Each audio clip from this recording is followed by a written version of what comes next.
자, 여러분, 광야 시대 이스라엘 백성들이 광야에서 진을 치죠. 그러면 그 12지파가 그 가운데 성막, 회막을 중심으로 이 12지파가 이 사각형 형태로 이렇게 쭉 진을 쳐요. 출애굽기를 한번 잘 연상해 보세요. 그 성막을 중심으로 해서 낮에는 구름 기둥, 밤에는 불기둥이에요. 이스라엘 사람들은 그 성막에서 그러니까 이스라엘 그 12지파가 이제 광야에서 쭉 성막을 중심으로 이렇게 텐트를 치고 있죠.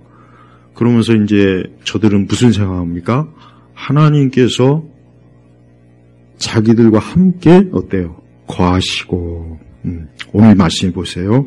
말씀이 육신이 되어 우리 가운데 계셔서 그랬지요. 계셔서. 이 계신다는 게 뭐냐면 원문의 뜻은 장막에 거하다. 장막에 거하다. 그러니까 이 말씀이 뭐냐면 정확하게 출애굽기 시대에 광야에서 하나님께서 이스라엘 백성들과 함께 그 장막에 하나님이 임재하신 거예요. 거기에는 율법이 있죠. 예. 그리고 구름기둥과 불기둥으로 이스라엘 백성들은 하나님께서 우리 가운데 계시는구나. 우리 가운데 계시는구나. 그래서 이스라엘은 항상 그 출애굽 때 그 광야를 그 당시에 이스라엘 백성도 그렇지만 그 이후에 유대인들은 무슨 생각하느냐? 하나님께서 우리와 함께 계신다. 우리 가운데 거하신다. 나중엔 이제 솔로몬 이후에는 뭐가 있습니까? 성전이죠. 그 성전의 개념이 뭐냐면 하나님께서 우리와 함께 계셔서 계신다는 개념이에요. 그러니까 유대인들의 머릿속에는 철저하게 무슨 생각이 있냐면은 하나님이 우리와 함께 있는 거예요. 어디에? 우리 가운데. 예, 저 멀리 있는 것도 아니고 뭐 근처에 있는 것도 아니고 가운데. 그러니까 유대인들은 그 하나님이 함께 한다는 그 믿음이 아주 굉장히 어때요? 굳건해요. 그런데 그런 유대인이 그 하나님에게서 눈을 돌려가지고 이방인의 눈을 돌리는 게 자체가 뭐예요? 하나님 앞에서 엄청난 죄가 되는 겁니다. 마찬가지예요. 우리 그리스도인도 우리 주님이 나와 함께한다. 우리 예수님께서 나와 함께 하신다. 내 안에 우리 가운데 거하신다. 지금 이 예배 가운데도 주님이 지금 계신 거예요. 그러니까 우리도 항상 하나님을 모시고 하나님과 함께하는 그 믿음을 가지고 우리가 사는 거예요. 근데 이 요한복음 1장에는 놀랍게도 자 유대인들은 하나님이 자기들과 함께하고 하나님이 거하신다는 것은 알고 있어요. 그런데 진짜 놀라운 것은 그 하나님이 어때요? 그 하나님이 육신이 돼요. 그러니까 굉장히 놀라운 거예요. 그래서 말씀이 육신이 돼요. 그러니까 하나님이 보이지 않던 하나님, 그냥 성막, 회막 아니면 성전으로 해서 임재하셨던 그 하나님이 우리 사람의 몸을 입고 이 땅에 오신 거예요. 그래서 이 요한복음 1장 14절은 어거스틴도 굉장히 이 말씀이 놀랍다 그랬어요. 왜냐하면 어거스틴은 굉장히 그 대단한 철학자예요. 그는 플라톤뿐만 아니라 당대 그 만이교에 있으면서 여러 철학책들을 많이 읽었다고요. 그러니까 자기가 그런 거예요. 나는 어디에서도 어떤 철학책에서도 그 신이 육신을 입고 이 땅에 오셨다는 내용을 자기는 보지 못했다 이거. 그런데 이 요한복음을 읽으면서 말씀이 즉 하나님이 신이 사람의 몸을 입고 여기 계시는구나. 여러분 바울이 선교하러 갔는데 그 바나바가 선교하러 갔잖아요. 근데 놀라운 이적을 일으키니까 막 사람들이 막 제우스하고 막 우리와 함께 막 육신을 입고 이 땅에 왔다고 사람들이 왔다고 막 난리를 쳐갖고 막 그 앞에 소를 잡고 화가 나니까 막 바울이 막 뜯어 말렸다고. 우리는 사람이다. 봐요. 그러니까 그리스 사람들도 신이 육신을 입고 이 땅에 온다는 것은 기절초풍한 노릇이에요. 그런데 요한복음 1장 14절에 진짜 그와 같은 일이 발생하고 일어난 거예요. 그러니까 이 말씀은 굉장히 놀라운 말씀이에요. 특히 이방인 철학자들 중에 예수님께로 돌아온 사람들 중에는 이 말씀을 보면서 어떻게 이 천지 만물을 지으신 그 신적 존재가 어떻게 말씀이 되어서 육신이 되어서 여기 오시는가 하고 굉장히 놀라운 그런 반응을 다 보입니다. 그렇습니다. 우리가 눈으로 하나님을 보거나 손으로 만지거나 우리가 예수님을 눈으로 손으로 그러질 못합니다. 다만 우리는 오늘 말씀에 의지해서 그래요. 마치 이스라엘 백성들이 광야에 있을 때 저들만 그 거친 광야에 있었던 것이 아니라 하나님께서 그 회막에서 그 성막에서 항상 거기에 임재하셔서 이스라엘 백성들을 보호하시고 지키시고 인도해 주시고 그러셨단 말이에요. 우리 신약교회 성도들이 꼭 알아야 되고 믿어야 될 게 바로 이거예요. 우리는 이 세상이라고 하는 이 광야, 이런 광야에 있어요. 이 광야는 거칠고 참 위험한 것이에요. 그런데 우리 성도들은 내가 홀로 있는 것이 아니라 우리 주님께서, 예수님께서 나와 함께 계시다고 하는 그 믿음을 절대 잊지 말아야 돼요. 그 믿음을 잊지 말고 어제나 오늘이나 내일이나 항상 예수님이 나와 함께 거하시는구나, 그분이 이곳에 임재하시는구나 하고 한 그 믿음을 가지고 우리가 사는 거예요.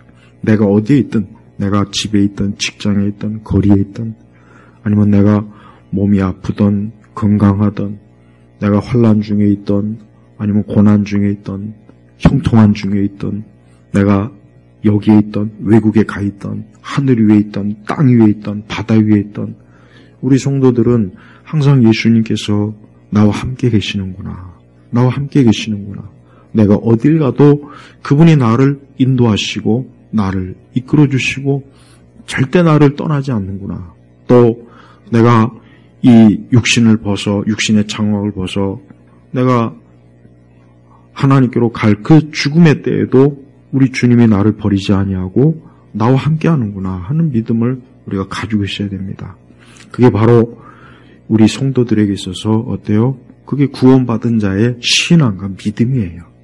예수님 믿는 그 순간부터 이 말씀이 되신, 이 말씀이 육신이 되셨고 그분이 또 어때요? 이 땅에 진짜 육신의 몸을 입고 한 33년 동안 이곳에 계셨죠. 그러다가 그분이 이제 하늘로 승천하시고 그 대신 성령님께서 이제 강림하셔서 이제 교회, 우리 성도들과 함께 하는 거예요. 바로 그게 뭡니까? 주님이 함께 하시는 거예요. 성도들은 주님이 함께 하시는 것을 항상 굳건하게 믿어요. 그 믿음이 제일 중요합니다. 제일 중요한 믿음이에요. 아주 간단한 것 같고 아주 참 단촐한 것 같지만 예수님이 내가 있는 이곳에 나와 함께 하신다는 이 믿음이 없다면은 우리 성도들이 어떠한 힘으로 살겠어요? 무슨 마음으로 우리가 살 수 있겠습니까?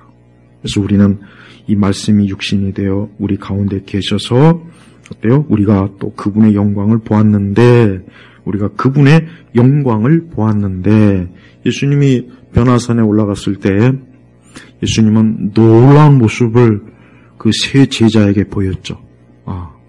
그 자리에는 베드로도 있었고 요한도 있었고 야고보도 있었어요. 그 자리에서 저들은 예수님이 그 산 아래 있을 때는 자기들과 똑같은 옷을 입고 그냥 거친 예수님도 우리가 똑같은 육신을 가지고 있었기 때문에 거칠고 막 그런 상태였는데 그 변화산에 가니까 아주 그 어떤 것보다 하얀 옷을 입으시고 밝게 빛나고, 그래서 베드로가 너무 놀랐어요. 세 제자들이 너무 놀랐습니다. 그러니까 베드로가 그 모습을 보면서 얼마나 놀랬던지, 그냥 우리가 여기 있는 게 좋겠다고. 그때 그 선지자들도 좌우에 있었지 않습니까? 그러니까 베드로가 오늘 우리가 그분의 영광을 보았는데 하는 이 말씀은 분명히 그때를 지칭하는 게 분명합니다. 요한 사도가 예수님의 일상적인 그러한 모습도 봤지만 그 변화산에서의 그 말 그대로는 놀라운 그 빛에 둘러싸여 있고 구약의 위대한 두 모세와 엘리야가 양옆에 있고, 그러니 그 모습을 본 그 요한으로서 평생 잊지 못할 거예요. 여러분, 이 요한복음은 요한 사도가 거의 한 90세 정도 되는 그때 계시로 쓴 거예요. 젊을 때 쓴 게 아니라고요. 벌써 그 사건 이후로 수십 년이 지난 다음에도 여전히 어때요? 예수님의 그 영광의 모습을 잊을 수가 없는 거예요. 우리는 예수님께서 영광스럽게 이 땅에 존재하셨고 지금 하늘 보좌 우편에서 어때요? 우리를 위해서 계속 중보기도 하시는 거예요. 우리는 예수님 외에 다른 어떤 존재를 찾으면 안 돼요. 왜 그러냐? 예수님 외에 다른 존재는 그거는 빛의 존재가 아니에요. 여러분, 굉장히 종교적인 사람들은 어떤 신비한 체험을 통해서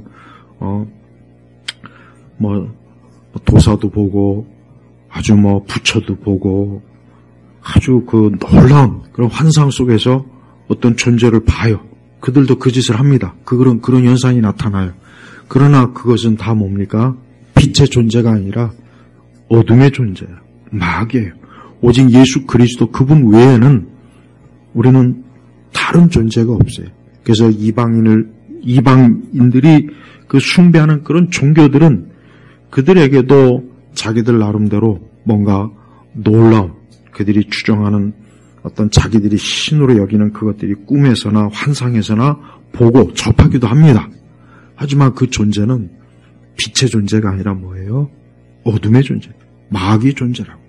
그러니까 그런 그 존재를 가지고 속아 넘어가지고 거기에 매여있는 그 사단의 굴레에 매여있는 사람들도 부지기수입니다. 하지만 우리 예수님은 참된, 그래서 뭐라 그랬습니까? 아버지로부터 독생하신 분의 영광이었으며 은혜와 진리가 충만하였다 그랬어요. 은혜와 진리가 충만하였다. 이 은혜와 진리라고 하는 게 굉장히 중요합니다. 자, 먼저 아버지로부터 독생하신 분의 영광이었으며 하나님의 아들은 예수님 외에 다른 아들이 없는 거예요. 예수님은 독생자, 그래서 독생자라 해야죠. 독생자. 예수님 하나님께서는 오직 한 아들 예수 그리스도만 두셨어요. 그래서 그분이 바로 이 땅에 오셨고 육신의 입을 입으셨고 하나님께서는 그 예수님을 통해서 자신의 영광을 드러내 보이는 거예요. 그러니까 예수 그리스도 외에는 다른 하나님께서 다른 누군가를 보내지 않습니다. 예수 그리스도 외에는 하나님께서 다른 그 어떤 누군가도 구원자로 보내는 게 아니에요. 우리가 왜 이단들이 왜 문제냐? 이단에 빠진 사람들은 하나님께서 이렇게 계시하신 독생자 예수 그리스도가 있는데 자꾸 예수님 외에 다른 존재를, 다른 누군가를 숭배하고 있잖아요. 이단의 본질은 간단해요. 이단의 본질은 너무 간단합니다. 성경에 계시된 예수님을 끝까지 믿고 예수님을 바라보고 예수님에 대한 믿음을 가지고 있어야 되는데 이단들은 그게 아니지 않습니까? 이단들은 어때요? 예수님 외에 다른 뭔가, 다른 누군가가 그 예수님의 자리를 차지해서 이제 사람들로 하여금 자기를 숭배하고 자기를 따르려고 하고 자기를 높이려고 하고. 그게 다 이단의 특징이에요. 정말 이단에 빠진 사람들이 굉장히 많습니다. 이런 이단에 빠진 사람들을 보면은 불쌍해요. 정말 불쌍하고 안타까워요. 왜 그러느냐? 거기에 빠져 있으면은 그들은 어때요? 절대 구원받을 수가 없습니다. 아니, 거기는 구원받을 길이 아예 없는 거예요. 그런데도 거기에 깊이 빠져갖고 이게 진짜 생명의 길이냐? 이게 정말 여기에 있어야 내가 살고 여기에 있어야 내가 구원을 얻는 줄 알고 있어요. 그래서 신천지도 마찬가지고 다른 여타 많은 이방 종교들 다 보십시오. 그러한 하나님의 교회도 참 지독한 이단이에요. 하나님의 교회도 제가 저번에 얘기했잖아요. 젊은 주부들이 거기에 많이 빠져 있어요. 그래가지고 모든 이단 중에 하나님의 교회만 유일하게 남편들이 모임이 있대요. 이단에 빠진 아내들을 건지기 위한 모임이 하나님의 교회만 있는 거예요. 그러니까 그 아내들이 하나님의 교회 가서 하나님을 어머니라고 부를 수 없는 이유가 있어요. 이걸 잘 알아야 돼요. 자, 봐요. 여러분이 뭐 길을 가다가 뭐 갑자기 뭐 우리 하나님 어머니를 막 그러면은 그 사람들이 왜 문제냐? 하나님이 절대 어머니라고 부르면 안 되는 이유가 있어요. 물론 하나님은 어떤 남성이나 여성이 아니라 중성명사예요. 하나님의 명칭은. 그러나 하나님은 아버지로서 계시되었어요. 그래서 우리가 하나님을 아버지라고 불렀고 예수님도 하나님을 어때요? 아버지라고 부르잖아요. 근데 저 사람들은 갈라디아서나 요한계시록 근거로 해가지고 야 하나님을 어머니라 해가지고 뭐 장길장이 뭐니 이상한 여자를 막 앞세우고 막 그런단 말이에요. 근데 하나님을 어머니라 부를 수 없는 이유가 뭐냐면은 첫째는 아담이 남성이에요. 아담이 남성이란 말이에요. 아담과 하와가 있었어요. 그러면은 예수님은 어때요? 예수님은 하나님이세요. 그럼 예수님은 남성입니까? 여성입니까? 남성이에요. 아담도 남성이고 예수님도 남성이기 때문에 하나님을 어머니라고 부를 수가 없는 거예요. 부르면 안 되는 거예요. 만약에 아담이 여성이라든가 예수님도 여성이었다면 하나님을 어머니로 불러도 상관없습니다. 그러나 예수님이 남성이고, 자, 예수님이 왜 이 땅에 오셨습니까? 첫째 아담이 어때요? 범죄했잖아요. 첫째 아담이 범죄했다고요. 선악과를 따먹었어요. 하나님의 언약에 불순종했어요. 그래서 하나님께서는 약속을 맺은 그 아담에게 책임을 물어가지고 에덴 동산에서 쫓아낸 거예요. 그렇죠? 자, 그래서 인류가 이제 아담의 죄 때문에 죄의 값을 치르게 되었단 말이에요. 그럼 예수님은 왜 오셨겠어요? 하나님께서 예수님을 왜 보내셨겠냐고요. 예수님을 보내신 이유는 아담이 실패한 아담이 언약의 불순종으로 인간이 죄를 범했고 그로 인해서 형벌과 저주를 받아요. 그래서 예수님이 오셔서 그 아담의 언약의 불순종을 예수님이 어때요? 그리스도의 십자가로 어때요? 대속하시고 그분의 구속사역으로 이제는 예수님을 통해서 아담이 범죄한 아담으로 인해서 형벌받은 인류가 어때요? 생명으로 올 수 있는 길을 열었단 말이에요. 자, 그런데 하나님을 어머니라고 부르게 되면 무슨 문제가 생기냐면, 자, 예수님은 본질적으로 하나님이시죠. 자, 우리가 삼위일체를 잘 생각해 봐야 돼요. 성부와 성자와 성령. 자, 예수님은 성자, 아들이라고. 독생하신 분. 그래서 성자 예수님이라고 그러잖아요. 예수님이 딸이에요? 딸이 아니잖아요. 여성이 아니잖아요. 그러니까 하나님을 어머니라고 부르는 것 자체가 이게 신학적, 교리적으로, 성경적으로 무진장 잘못된 거예요. 하나님을 어머니라고 부른다고 해서 그게 아니라 그렇게 되면은 예수님의 구속사역 자체가 부정이 되는 거예요. 무시가 되는 거예요. 그러니까 이런 것도 모르고 하나님을 어머니라고 불러야 된다고 그러고, 그 다음에 갈라디아서의 말은 뭐냐? 갈라디아서 그거는 하나님을 어머니라고 지칭이 아니라, 사라를 얘기하는 거야, 사라. 이스라엘의 어머니, 사라를 얘기하는 거라고요. 근데 저들은 성경을 잘못 해석해가지고, 여기도 하나님 어머니라고 했지 않느냐? 또 계시록을 통해서도 그렇고. 그러니까, 이 하나님 어머니라고 부르는 이 종교 집단은 사실은 성경을 심각하게 왜곡하고 있고 그릇되게 알고 있으니까 절대 거기에 빠져서는 안 돼요. 우리가 항상 하나님의 아들 예수 그리스도 그분에 대해서만 제대로 알아도 절대 이단에 빠질 수가 없어요. 빠질 일이 없다고요.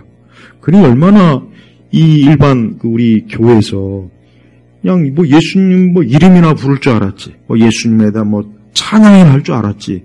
예수님이 어떠한 분인지를 자세하게 제대로 가르쳐 주지 않으니까 전부 어떻게 한번 생각해 보세요. 우리 교회가 뭡니까? 기독교. 기독이라는 게 뭐예요? 그리스도라는 뜻이에요. 그게 한자 기독이 그리스도예요. 그리스도. 근데 왜 그리스도의 교가 왜 안식교가 되고 왜 하나님의 교회가 되고 왜 몰몬교가 되고 왜 여호와의 증인이 되고 왜 통일교가 되냐 이거예요. 예수 그리스도 독생하신 그분 외에 여기 다른 존재가 없잖아요.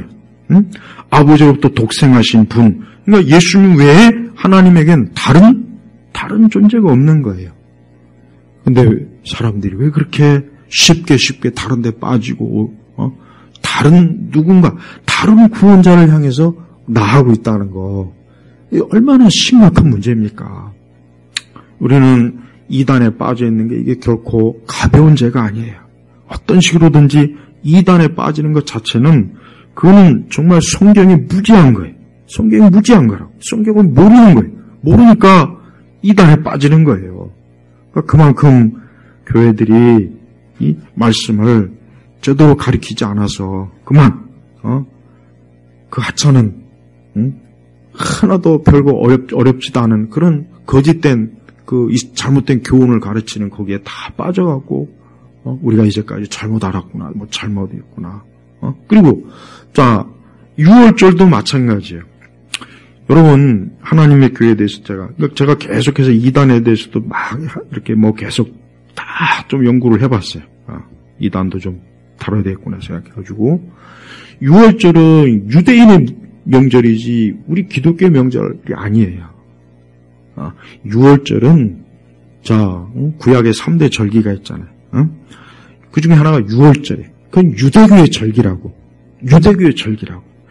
더 이상 신약교회에서는 6월절을 지킬 이유가 없어요. 지킬 이유가 없다고요. 만약에 그것을 지켜야 된다면 예수님이 분명히 6월절을 지키라고 했을 거예요. 근데 예수님이 두 가지, 세례와 성만찬 외에는 우리 교회가 주님 오실 때까지 기를 의식이 없어요. 근데 쟤네들은 어때요? 6월절을 지켜야 돼. 그건 유대인들의 명절이라고, 유대인들. 여러분, 우리나라가 추석하고, 구정세죠? 미국 사람이 구정하고 추석 세는 거 봤어요? 프랑스나 영국 사람이 구정하고 추석 세는 거 봤냐고. 안 하잖아요. 똑같은 거예요. 왜 유대인의 6월절 명절을 왜 교회가 하냐고, 왜. 그런데 저들은 뭐 6월절을 지켜야 막 구원받는다. 그러니까, 이 구약 성경도 모르는 거라고요. 그러니까 무식한. 그러니까 이단의 모든 교주들이나 이단 교사들은 무식해요. 너무 무식해. 그런 무식한 인간들이, 그 몇 가지 그 성경을 왜곡된 걸, 그걸 달달달달 가르쳐가지고 사람들을 속이지 않습니까? 그러니까 그런데 왜 속아 넘어가냐. 그러니까 그만큼 우리 교회를 다니는 분들이, 아니, 교회가 그만큼 성경을 제대로 가르치지 않으니까, 그러니까 그 엄청난 영적 피해가 지금 계속해서 지금 생기는 거예요. 그러니까 우리는 제발 예수 그리스도의 다른 주가 없다고 해요. 갈라디아서도 그렇게 사도 바울이 간절히 얘기하지 않습니까? 그리스도의 다른 주가 없다고, 그러니까 다른 그 어떤 누구를 제시하면 다 이단이에요. 다 이단이라고. 누구든지 아무도 자기를 그리스도다, 또 그리스도의 대리자다, 그리스도 예수님이 못하신 일을 자기가 완성하러 왔다 하면 그건 다 무조건 이단이라고, 이단. 앞으로 그냥 머릿속에 철저하게 심어야 돼요.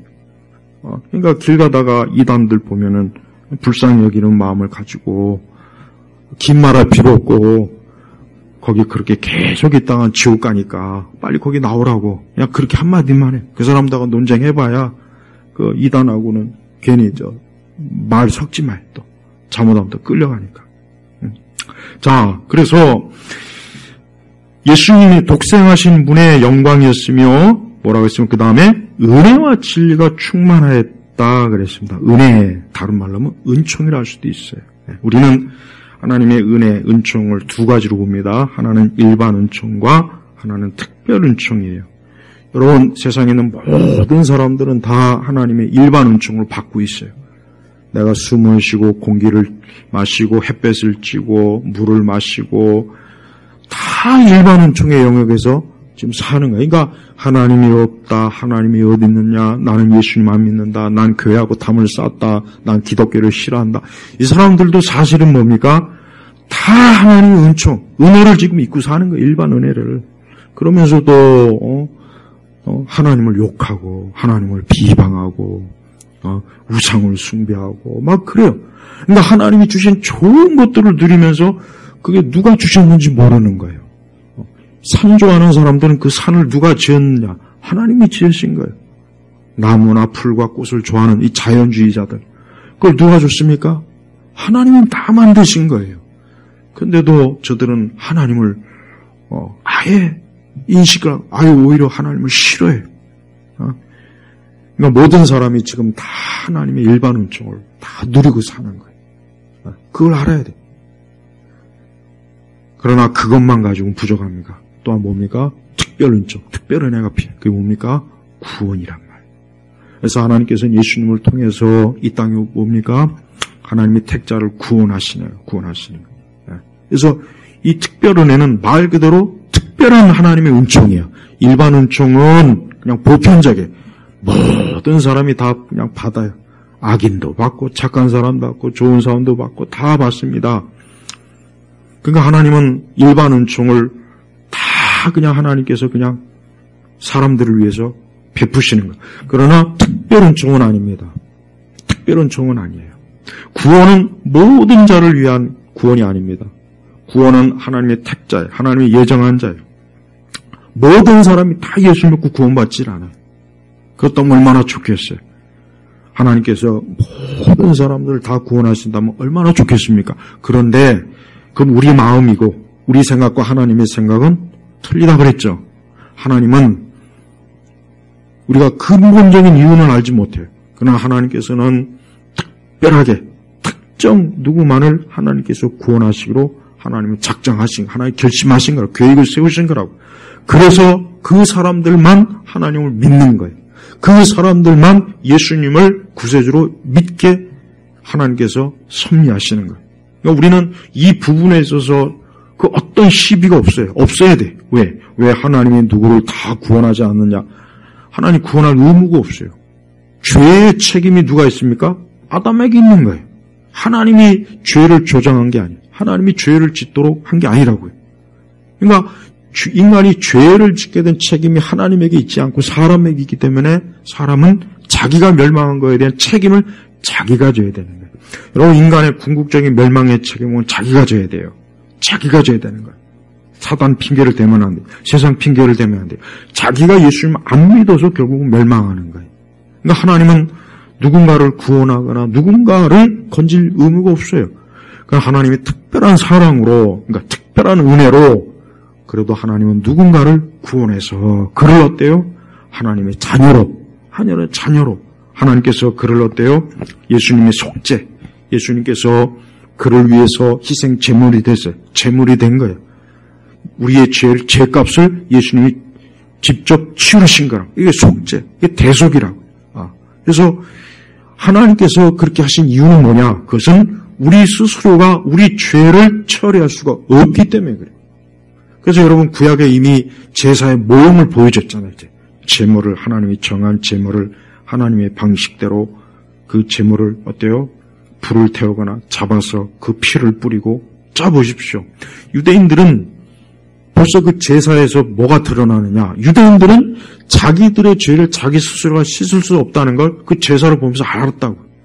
그래서 소나 양을 잡아서, 비둘기를 잡아서 내 죄가 저 짐승에게 옮겨져서 저 짐승이 죄값을 치르는구나. 유대인들은 성전의 제사를 보면서 다 그 생각을 한 거라고. 그러니까 유대인들의 마음속에는 자기가 자기 스스로 죄값을 치를 수 없구나 하는 그 마음이 딱 자리 잡은 거예요. 신약교회도 똑같습니다. 우리 사람이 우리의 노력이나 내 성실함이나 내 도덕이나 내 윤리나 나의 그 어떤 자랑으로도 내 죄가 절대 해결이 안 되는 겁니다. 종교도 마찬가지예요.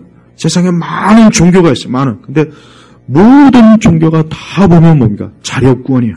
자기가 도를 닦고 수양을 하고 자기가 기도를 많이 하고 자기가 했던 종교적인 엄청난 그 티베트 불교 보십시오. 티베트 불교. 그냥 티베트 사원까지 그냥 엎드려서 절을 하고 길바닥 위에서 그 수백 킬로를 가는 거 보세요. 그러니까 철저하게 뭡니까? 자기 구원. 근데 인간이 자기 구원이 가능합니까? 자기 구원이 불가능해요. 불가능하고. 그렇게 열심히 노력하고, 그렇게 열심히 힘써 자기 구원을 위해서 수양했지만, 어느 누구도 내 죄가 씻었다. 그렇게 고백하는 사람은 한 사람도 없어요. 무슨 뜬금없는 이상한 해탈이니, 무슨 이런 윤회니, 그건 헛소리. 그거는 전혀 근거가 없는, 사람이 만들어낸 거예요. 우리는 그런 헛된 것을 믿고 의지해서 인생을 살다가는 나중에 큰 후회를 할 겁니다. 예수님 안 믿고 인생을 산 사람들, 자기 스스로의 노력과 자기 공로와 자기의, 천주교도 그래서 문제가 되는 거예요. 왜? 천주교도 예수 그리스도에게만 의탁하고, 그리스도에게만 자기 죄를 고백하고, 그리스도에게만 자기의 모든 것들을 그분에게 자기 생명을 맡겨야 되는데, 성인들과 마리아를 찾고, 또 교회가 여러분들을 구원하는 게 아니에요. 교회가 구원해 주는 게 아니에요. 근데 그들은 교회가 마치 무슨 자기 구원의 기관이냐, 그렇게 믿고 있지 않습니까? 그러니까 우리는 예수 그리스도 그분에게만 어때요? 하나님의 특별한 구원의 은혜의 통로를 그리스도에게만 중요해요. 그리스도에게만. 그리스도가 아닌 다른 어떤 것도 인간이 근본적으로 어때요? 빠져나갈 수 있는 길이 없어요. 인간의 실상은 어떻습니까? 인간은 이 땅에서 그 삶이 유한해요. 인간의 육신의 삶이 유한하지 않습니까? 또 인간은 많은 고통과 어려움을 겪어요.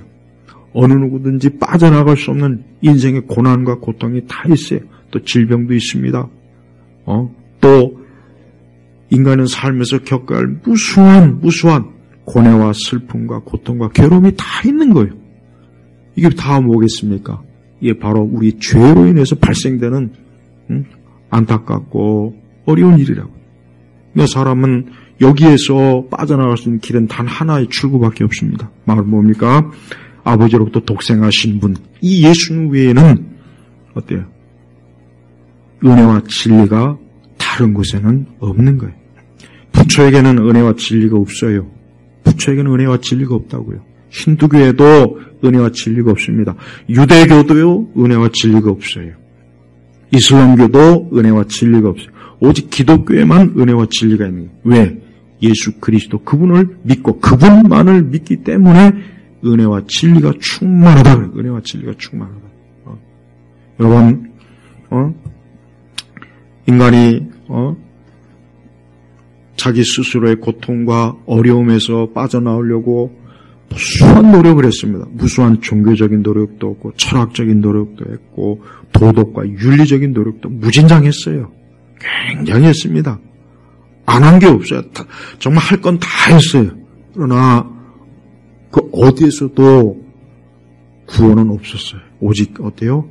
예수 그리스도 그분에게만 구원이 있었던 거예요. 그래서 우리는 그리스도 외에 다른 주가 없다 하는 이 믿음, 이 성경의 계시의 말씀, 이 진리를 어때요? 굳건하게 붙잡아야 돼요. 앞으로 인생을 사는 동안 이 진리 하나만큼은 절대 잊으면 안 됩니다. 왜 그렇습니까? 이 세상은 예수 그리스도의 그분을 적대시하고 미워하고 그분을 쫓아내려고 하고 그분을 없애려고 하고 그분을 멸시하고 그래요. 여러분, 어떤 유대인이 이제 예수님을 믿었어요. 어떤 유대인이 예수님을 믿고 이제 자기가 항상 가던 회당을 이제 가려고 했어요. 그랬더니 회당에 딱 입구에 있던 랍비가 너는 이제 예수님 믿기 때문에 너는 여기 출입도 안 되고 넌 유대인이 아니야 그랬어요. 그러니까 유대인들은, 정통파 유대인들은요, 유대인일지라도 예수님 믿으면 그 사람은 유대인 아니라고 합니다. 넌 유대인이 아니라고요. 그 정도로 예수님은 싫어하고 증오해요. 여러분, 온 세상이 다 예수님을 싫어하고 증오해요. 참 신기하지 않습니까? 왜 그럴까요? 그러나 이 세상의 공중 권세자분 마귀, 인간의 타락한 본성, 합작해가지고 하나님의 아들, 빛 대신 구원자 대신 그분을 계속해서 적대시하고 미워하는 겁니다. 그래서 여러분 계시록에도 보면은 이 적그리스도나 이것들이 계속해서 어때요? 교회와 우리 믿는 자들을 끝까지 핍박하고 아주 사납게 대적하지 않습니까? 그게 지금 계속 그 모양이 나타나는 거예요. 여러분 이제 인류는 점점 이제는 그리스도를 아주 본격적으로 더 노골적으로 대적할 준비가 다 돼 있습니다. 다 돼 있어요. 모든 게 다 돼 있어요. 그래서 우리 성도들은 지금 이러한 때에 정말 신앙생활, 믿음생활을 잘해야 됩니다. 그러지 않고 이 세상에 취해서 그저 룰루랄라 세상이 무슨 문제가 있느냐 이대로 계속 가면 되지.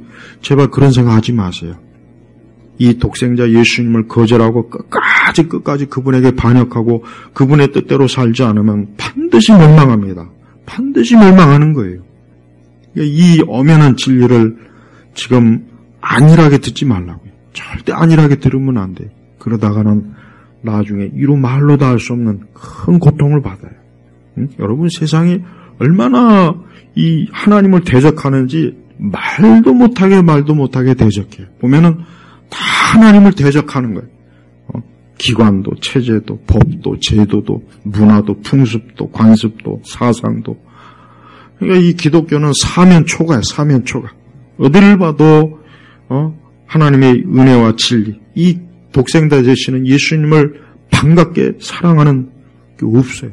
그러니까 우리 그리스도인들이 그래서 핍박을 받는 거예요. 그래서 진정으로 예수님을 믿는 사람들은 핍박을 받게 돼 있고 하나님께 예배를 드리려고 정말 마음을 다해서 순전히 주님을 사랑하는 사람들은 핍박을 안 받을 수밖에 없습니다. 근데 앞으로 이런 게 점점 더 심할 거예요. 여러분 우리 주님이 말씀하셨죠. 시대의 표적을 보라 그랬어요. 시대의 표적. 그렇다고 해서 이상한 음모론적인 그걸 보라는 거 아니야. 제발 그런 건 보면 안 돼요. 아주 그것도 너무 문제가 커요. 그 말씀은 뭐냐. 어느 세대든지 결국은 하나님을 대적하고 참 교회를 무너뜨리려고 하고 믿는 자를 회방하는 그런 걸 보면은 아하 이게 다 마지막 사단의 역사구나. 그리스도 예수님을 대적하는 그러한 이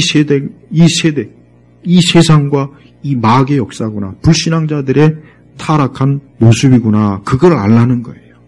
근데 지금 그런 것들이 온 세상에 팽배 있잖아요.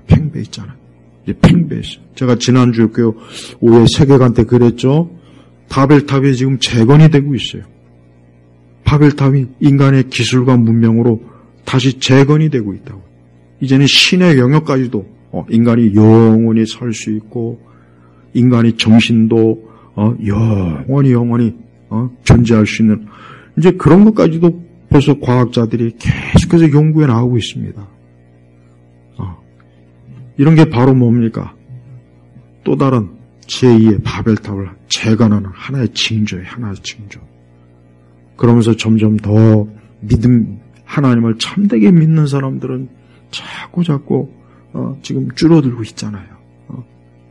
여러분 지금 참 신앙을 가지고 있는 건 정말 안전한 거예요. 참 좋은 거예요. 그러나 아직도 참 신앙을 가지지 못하고 허상과 우상과 미신과 사입에 빠져 있는 사람들은 그 사람들 너무 불쌍한 거예요. 저는 우리 성도들이 오늘 요한복음의 이 기록 목적대로 12절에 그랬잖아요. 그러나 누구든지 그분을 영접하는 자들 곧 그분의 이름을 믿는 자들에게는 하나님의 자녀가 되는 권세를 주셨으니 13절 그들은 혈통에서나 육체의 뜻에서나 사람의 뜻에서 나지 않고 하나님께로 난 자들이다 그랬어요. 특히 13절은 사이비 이단들 거짓 교사들은 인간이 자기 의지로 예수님을 믿는다고 가르쳐요. 어떤 이상한 거 침략교 그 킹제임스를 주장하는 그 사이비 아주 입만 열면 아주 거짓말하는데 여기 봐요. 혈통으로나 육체의 뜻에서나 사람의 뜻은 나지 않고라 그랬잖아요. 근데 어떻게 인간이 자기 의지로 예수를 믿습니까? 어떻게 믿느냐고. 여기 분명히 사람의 뜻, 이게 인간의 의지라고 의지. 근데도 이 알미니안 주의자들은 인간의 자기 의지로 예수를 믿을 수 있다고. 장로교 칼빈주는 이단이라고. 그런 말을 또 사람들이 아주 열광적으로 받아들여요. 그러니까 칼빈주의가 꼭 적대적으로 취급받고 바른 복음이 적대적으로 취급받는 것도 뭡니까? 벌써 마귀의 역사예요, 이게. 마귀의 역사라고요. 사람은 자기 의지로 예수님 믿질 않아요. 자기 의지로 생명의 길을 택하지 않습니다. 자기 의지로 구원의 길을 갈 수가 없어요. 그러니까 나지 않고 하나님께로 난 자대라 그랬잖아요. 하나님께서 이끌지 않으면 사람이 예수님 믿을 수 없어요. 구원의 길로 올 수가 없는 거예요. 아니 요한복음 1장 13절에 이렇게 명확하게 나타나는데도 어쩌면 이거 반대적으로 설교하는데도 그거를 열광적으로 받아들인지 참 너무 답답합니다. 제발 여러분 그릇된 교리를 절대 귀담아 듣지 마세요. 칼빈주의 신앙에 굳건히 서셔야 되고 우리 구원의 능력과 영광은 오직 하나님에게 있는 거예요. 여러분의 영혼을 오직 주님에게 맡겨야 돼요. 그때 여러분의 영생은 아무런 어려움이 없어요. 그렇지 않고 지금 만약에 여전히 세상이 좋고 세상에 취해서 세상에 빠져 있거나 잘못된 그런 가르침에 빠져 있다면 계속 그 상태로 가면 분명히 말씀드리지만 아주 엄청난 고통을 받아요. 돌이킬 수 없는 후회스러운 날이 올 거예요. 그러니까 제발 그 자리로 가지 말고 지금이라도 독생자 예수 그리스도 그분을 믿고 그분을 의지하며 사는 참 구원받은 성도로서 현세와 내세를 축복받은 그런 분들 되시기 바랍니다. 기도하겠습니다. 하나님 아버지 감사합니다. 우리 예일교회 성도들은 특별히 하나님의 은혜로 제발 지금과 같은 시대 또 앞으로의 시대에 하나님의 진리의 말씀 이 성경의 복음의 말씀을 잘 배우고 깨닫고 믿어서 우리 주 예수 그리스도로부터 칭찬을 받고 하나님 나라의 생명의 길로 가는 일에 아무런 지장이 없는 복된 구원받은 주의 자녀들이 되게 하소서. 우리 성도들 다 영혼을 지켜주시고 그 마음을 지켜주시고 사악한 이리와 늑대와 같은 저 거짓 교사들로부터 항상 보호하여 주옵소서. 예수님의 이름으로 기도합니다. 아멘.